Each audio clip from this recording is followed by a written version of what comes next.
YouTube, the titan of internet content, whether it deserves that status or not. Some would say the most variety you could get out of a website. Content of most, if not all sorts, as long as it doesn't go against the terms of service. While watching videos on the internet has always been a big part of it, sitting in front of your computer or watching on your phone while you're taking a massive shit, it wasn't and isn't the only way to watch YouTube. Console ports, a term synonymous with the porting of games from desktop to the controller, happened when YouTube moved from being exclusively a website towards becoming an app. What we have now is very different from what we had in the 2010s and late 2000s, and today I'm going to go in depth on the differences between the first versions of YouTube on the slightly larger screen.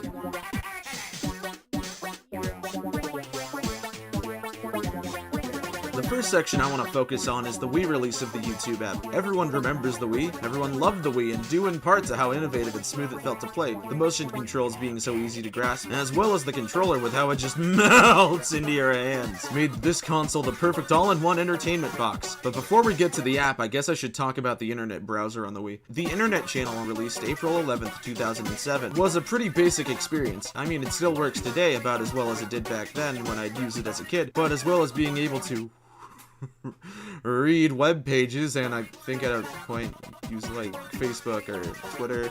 There was no support for Flash content, so Newgrounds and other sites that ran on Shockwave were basically useless, if not entirely. But YouTube did work.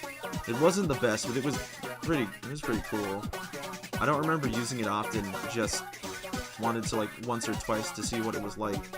But I mean, the YouTube app was free, so what's the point in dwelling on the shitty browser side support? The YouTube app was probably my favorite way to watch YouTube as a kid, mainly because my Wii was in my bedroom and I liked the little jingle it played on the home screen of the app. This was by far how I watched YouTube a lot as a younger kid. And this was like peak nostalgia YouTube, dude. 2010 shit. We had YouTube Rewind, Annoying Orange, Minecraft stuff, FNAF. This is how I learned there was going to be a fourth Five Nights at Freddy's. And it's funny, because I had a Wii, but I didn't know what a Wii U was, despite getting a Wii the same year the Wii U came out. But I didn't care. I was a pretty happy kid. I just liked watching Smosh in my room with my Toy Story toys around me in my race car bed. The second topic I'm going to cover is the Xbox 360. I always had an Xbox growing up. I only got my first PlayStation through a buddy when he got his PS5. But throughout the 2010s until I tasted sweet Sony nectar, I was an Xbox kid. And thus, I watched YouTube on the Xbox 360, which was much of the same. I just watched YouTube on it for the most part. You know, what else am I gonna do? Upload? You can't do that. But, since we had the Xbox in the living room, and we cleaned it daily, we'd take turns choosing music and videos to watch while cleaning. And when we were done, we'd watch YouTube for a little bit till my dad came down to play Madden or 2K. The Xbox YouTube port was pretty convenient since the 360 had way more power behind it than the Wii in its graphics and hardware. It could run HD videos and faster than the Wii too. Probably the de facto way to use YouTube on a console at that point in time. The last stop I want to make on this video is the 3DS. Now, I didn't get a 3DS until Christmas 2017, so the YouTube app was unusable.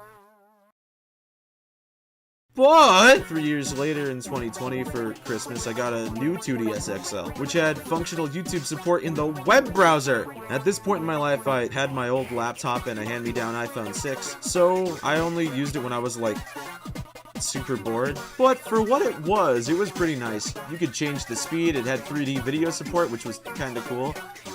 That was a thing people played around with back then. While it was definitely a fad, I still think in concept it was cool. But unfortunately, the YouTube web end for new 3DS systems is no longer in service. So, as with the YouTube 3DS app, oh, what the fuck? Homebrew! Yeah, you thought I'd make a whole video talking about an old home that doesn't fucking work without talking about homebrew! Well, you're wrong! But yes, the homebrew scene, as always, has a solution for those who really want to watch YouTube videos crunched down to run on a 3DS. With third tube. Oh, it's fourth tube now. Fuck. A piece of homebrew enabling YouTube usage on the 3DS. It's pretty cool. I mean, it's YouTube on the 3DS. Not as impressive now, not as impressive then, but I mean, it's here. And this isn't to devalue the homebrew software. I heavily respect homebrew developers. I wouldn't be as cool as I am if it wasn't for my modded DSi and Wii. But for what it is, a way to watch YouTube in the modern day on your 3DS, it's pretty damn good. This is how I'm closing out the video.